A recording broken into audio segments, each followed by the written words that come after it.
Bonjour à toutes et à tous et bienvenue à ce nouveau Good Morning Market. Nous sommes le vendredi 4 décembre 2020 et les indices américains ont fini la séance d'hier en légère hausse, mis à part le S&P 500 qui a baissé de 0,06%. Le Dow Jones a gagné 0,29%, le Nasdaq a progressé de 0,23% et le Russell 2000 a réussi à gagner 0,52%. Alors, le sentiment a été quelque peu mitigé, notamment suite à l'annonce de Pfizer, Pfizer qui rencontre des problèmes sur sa chaîne d'approvisionnement et qui sera en mesure de livrer la moitié des doses prévues initialement. Alors, on a eu tout de même un regain d'optimisme concernant ce fameux plan de relance, un plan de relance qui a patiné, qui a été dans l'impasse à maintes reprises.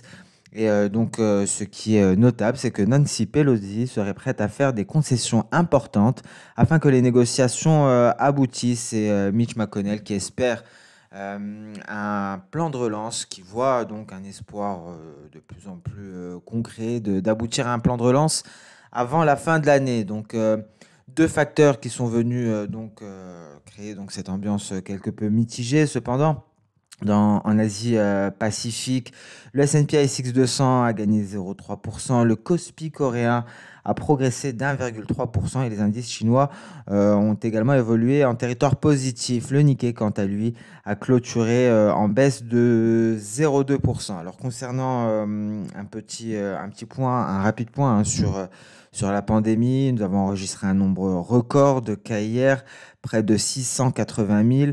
Mais également de décès, environ 12 700. Et donc, ce qu'il faudra retenir, c'est principalement cette annonce de Pfizer qui a baissé son objectif de déploiement concernant les doses de vaccins. Et on notera également l'OPEP+, qui a décidé d'augmenter la production de 500 000 barils par jour à partir de janvier.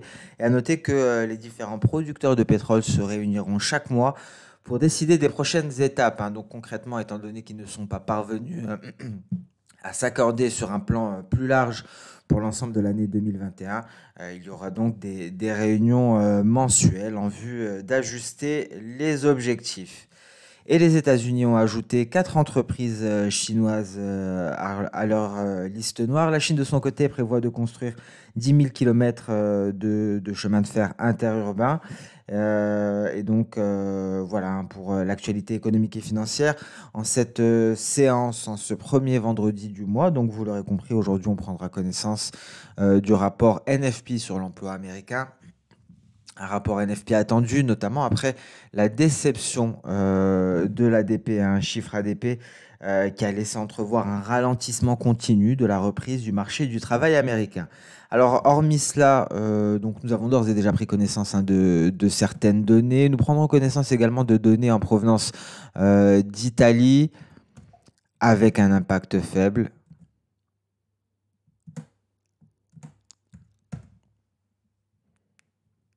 Voilà, donc la France, bien entendu, les ventes au détail, le même chiffre pour l'Italie que je n'arrive pas à retrouver sur le calendrier économique. On prendra connaissance par la suite, et c'est ce qu'attendront les opérateurs, la seconde partie de séance avec ce rapport NFP pour le mois de novembre. On s'attend à une masse salariale non agricole à une hausse de 469 000. Précédemment, on était sur une hausse de 638 000.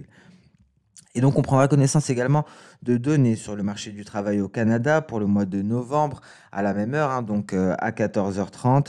Et à 16h, on prendra connaissance des commandes d'usines aux États-Unis, et des discours de banquiers centraux ici.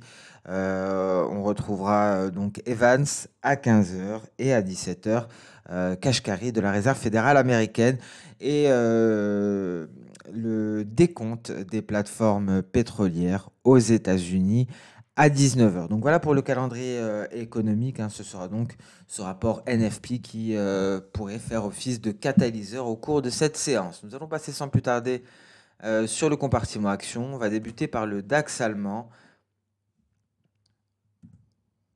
Donc un DAX allemand qui rebondit ici sur cette oblique baissière qui relie deux sommets. Le sommet de début septembre qui avait atteint avait été atteint à la mi-novembre. Donc léger rebond du DAX en début de séance européenne. Cependant, prudence, nous avons d'ores et déjà abordé les signes de faiblesse. Signes de faiblesse pour le DAX, et des signes de faiblesse qui sont confirmés, notamment depuis le franchissement de cette oblique haussière, une oblique haussière qui relie les différents creux depuis le mois de novembre, depuis le 10 novembre très précisément.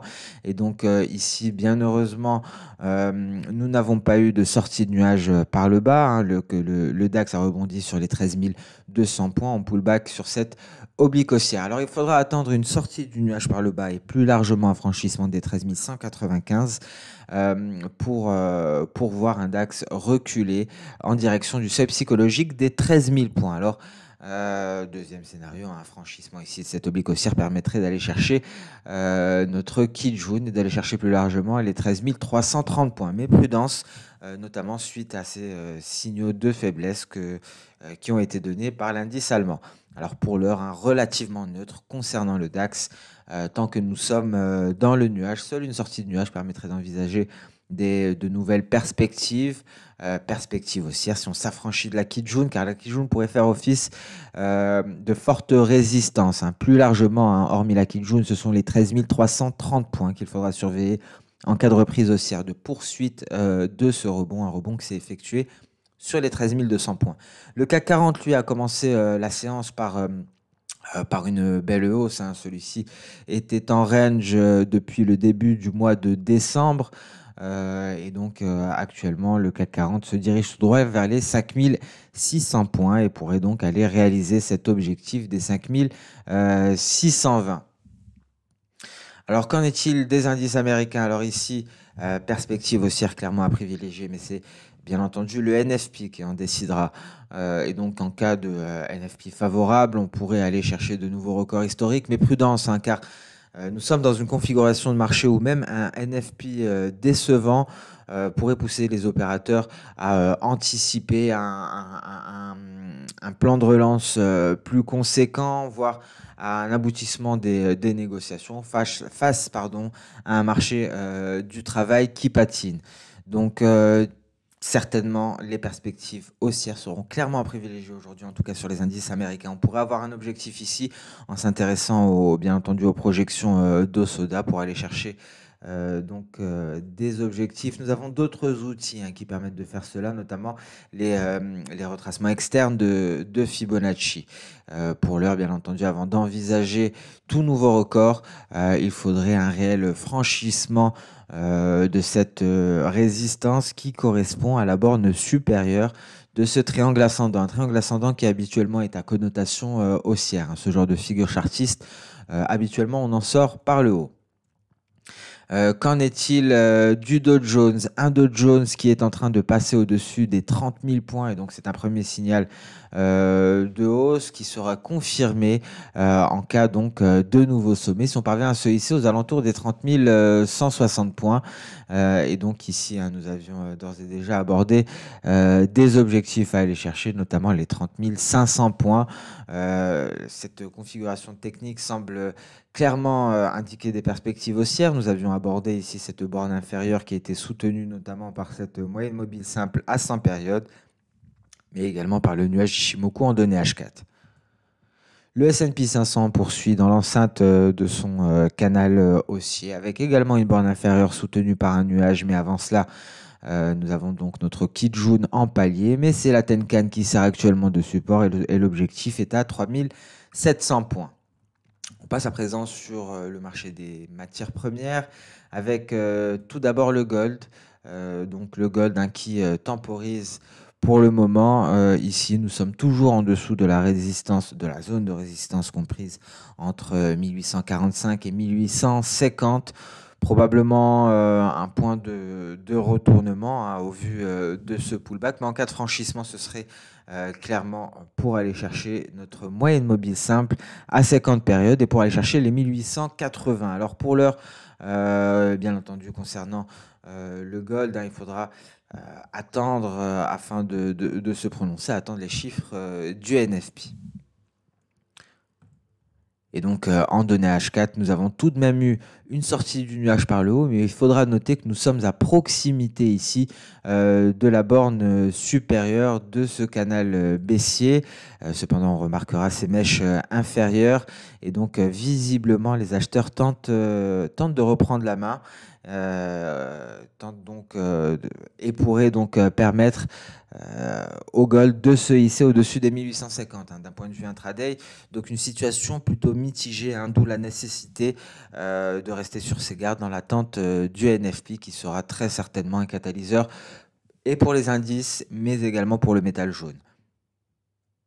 Alors qu'en est-il du pétrole? Un pétrole qui progresse face à l'entente du cartel, face donc à des pays membres de l'OPEP+, qui parviennent à trouver un accord temporaire. Et donc le pétrole WTI est aux alentours des 46,50 et pourrait poursuivre sa hausse pour aller chercher de nouveaux sommets. Des perspectives haussières pour le moment, avec en appui cette borne supérieure, cette oblique haussière qui servira de support et prudence en cas de passage en dessous de cette oblique haussière et donc plus précisément en cas de passage en dessous des 46,30, on pourrait aller chercher les 45,60 et au vu d'une telle progression, effectivement un retour à la moyenne pourrait être fortement envisageable. Donc prudence pour le pétrole, c'est peut-être pas le moment d'acheter au vu de au vu d'un ratio risque-rendement qui n'est pas favorable pour les acheteurs.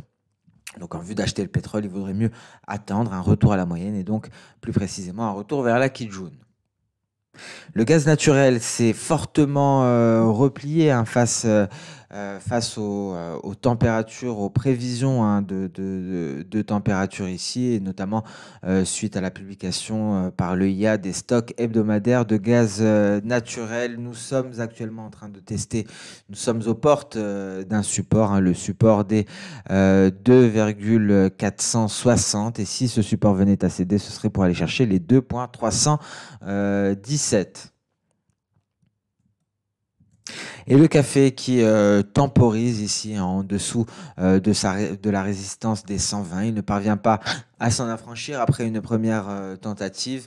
Et donc, il pourrait se replier en direction des 115,80. Mais prudence ici, le billet vert jouera un rôle majeur dans l'évolution des cours du café. Et donc, c'est sur cela que nous allons passer sur le marché d'échange avec le billet vert qui a perdu énormément de terrain depuis notamment le franchissement du support, ce support que l'on qualifiait de bord du gouffre technique, et s'en est suivi donc un repli considérable qui permet donc à l'euro-dollar de se redresser considérablement, mais c'est l'euro également qui permet un tel redressement. Alors l'euro-dollar pourrait marquer une pause, l'euro-dollar pourrait se replier, ce qui favoriserait donc les stratégies acheteuses en vue d'aller chercher les 1,25. Donc le mieux serait d'attendre un éventuel repli. Ce repli n'a pas eu lieu, on s'y attendait en direction des 1,20. L'euro-dollar ne l'a pas fait. On pourrait attendre un repli en direction des 1,21 éventuellement, ce qui permettrait un test de cette oblique haussière avant d'aller chercher de repartir en route en direction des 1,25.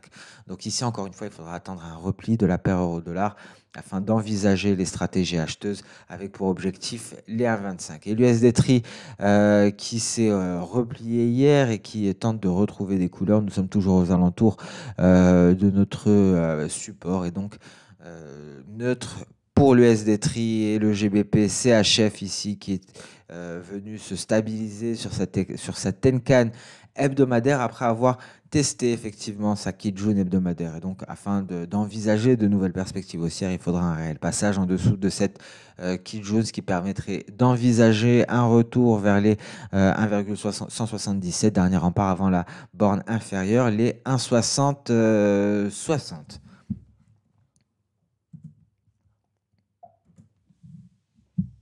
Alors voilà donc une séance qui sera très certainement, en tout cas une deuxième partie de séance qui sera dictée par ce chiffre de l'ADP. Je constate d'ailleurs un CAC 40 qui progresse fortement, hein, qui continue ici sa belle progression haussière, hein, quand le DAX ne parvient pas, tente de s'affranchir de son palier des 13 250, hein, ce palier de Kijun en données H1.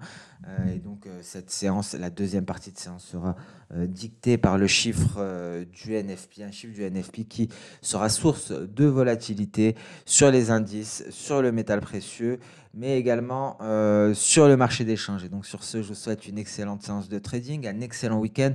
On se donne rendez-vous dès lundi pour le Good Morning Market hebdomadaire. Et d'ailleurs, les vendredis, si vous avez donc une idée, si vous avez un actif ou un thème que vous souhaiteriez que nous abordons donc lors du Good Morning Market hebdomadaire de lundi, n'hésitez pas à le dire en commentaire. Donc ce sera avec plaisir que l'on traitera vos demandes. Je vous souhaite donc un excellent week-end et on se donne rendez-vous dès lundi pour le prochain Good Morning Market. Au revoir.